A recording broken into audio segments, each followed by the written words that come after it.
তুমি কখন সোনা মন দিয়ে বই পড়ো, লেখা পড়া কখন সোনা মন দিয়ে বই পড়ো, লেখা পড়া শিখে তুমি হবে অনেক বড়।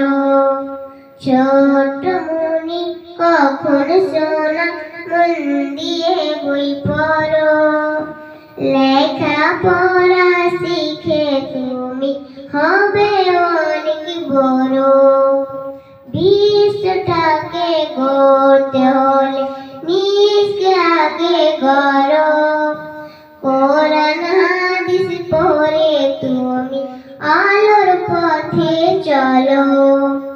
বিশ্বটাকে গড়তে হলে নিজকে আগে গড়ো, কোরআন হাদিস পড়ে তুমি আলোর পথে চলো। ছোট মনি কখন সোনা মন দিয়ে বই পড়ো, লেখা পড়া শিখে তুমি হবে অনেক বড়। লেখা পড়া শিখে তুমি